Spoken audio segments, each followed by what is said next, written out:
Hi, I'm Steve Feaster with Fit Studio. About 5 weeks ago or so, I blew out my medial meniscus and I tore my MCL, which became very devastating for me, and I'll tell you why. Everything that I do is fitness-oriented, fitness-related. It came at a really bad time, or at a really good time, I guess, because I was in the shape of my life. I was preparing for 2 different tournaments. One was a bodybuilding show. Another one would have been my first ever submission grappling tournament. So my training was just really regimented. I was doing really well, but as we ramped it up, I experienced this injury. The reason I'm telling you about it is because injuries don't have to be the end of our training. We can find a way around it. We can find a way to train through it. So I wanted to do this vlog to help encourage you that if you've got something traumatic going on, whether it's an injury or whether it's an emotional issue or just an illness, there's ways around this thing. There's ways of training through it. You just don't have to stop. So it was a Wednesday night practice. We were wrestling really hard and we just landed wrong on my leg. And here I lay over my leg the wrong way. You know, you can imagine the pain and the surprise of realizing my leg is pointed the wrong direction. So my buddies finally helped me to the car. I called Bonnie on the way home, and I'm trying to work through this in my mind. You know, at this point I didn't know how bad I was injured. I just knew that it was pretty bad.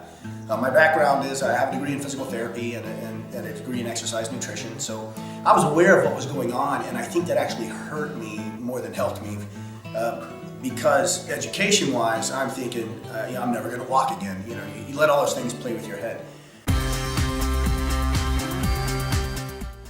In my mind, I'm thinking, you know, am I going to even still be able to walk? Never mind compete in the 2 tournaments. I knew that the wrestling was out.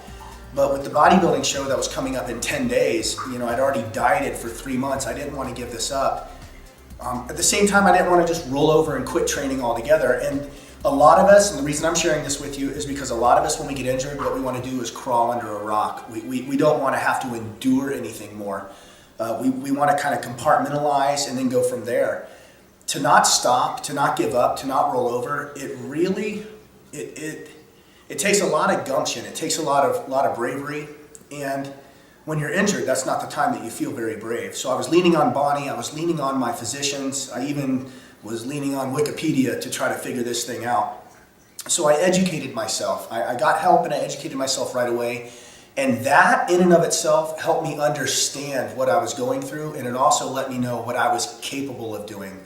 And after that, it took away all my excuses because my doctor said, this is just a bump in the road. It's your MCL, it's your medial meniscus. You're still weight bearing, you're still able to stand. So I continued to push through, and I decided that I was going to commit to the bodybuilding show. And we showed up and we took first place. Once I decided that I wasn't going to stop, that I wasn't going to roll over, I had to find what I was capable of doing. And I did that with the physicians that wanted to help me. One of them was cold laser therapy and ice, elevation, all the basic stuff that we know to do even as trainers.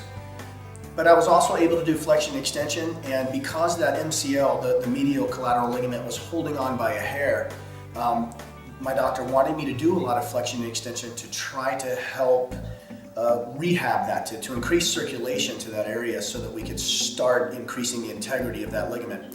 He's got to, when and if we do surgery, he's got to go in through that side and open up the knee again to get to that medial meniscus, and he doesn't want to rupture the rest of the ligament doing it. So it's important that I find a way to continue moving and get that ligament strong.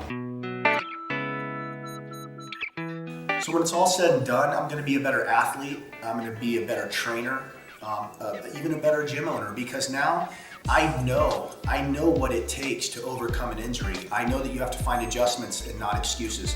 I'm not a superhero. I know that if I can do it, anybody can do it. I know what it's like to train hungry. I know what it's like to train hard and sweat. And that helps me, you know, get the other person to do it, to get my clients, to get you guys to push through, because it hurts for me to train that hard too. So though I might have empathy for these problems, I'll have no sympathy for them. I think all in all, at the end of the day, we become stronger as we endure things like this. I think if I could leave you with 3 things that you're going to need next time that you experience anything like this. Number 1, I think that you need to educate yourself on what are the, I don't care if it's a common cold, all the way up to a broken leg. Talk to your physicians, find out what you can and cannot do. Number two, you've got to kind of push the realm a little bit. You have to decide yourself what you're willing to try to endure. Now run it by your doctors first, but you have to try these things. I found out that I can only do 10 pounds of leg curls. But you know what? Now, 2, 3, 4 weeks later, I'm up to 20 pounds. And I'm gonna keep going until I'm at 50, 70, 80 pounds till I get it all back. So don't be afraid to try new things. Push yourself, find what you can and cannot do. And the last thing is, please don't ever stop. Don't ever stop. If all you can do is ride a bicycle, if all you can do is swim, find something to do. Your emotional health is tied straight into your physical health. And if all you do is roll over and quit, you're never going to be near as mentally strong. So don't let the depression set in. Don't feel sorry for yourself. I promise you there's always somebody in a worse position. So celebrate what you have going on. Let it make you stronger and never, never, never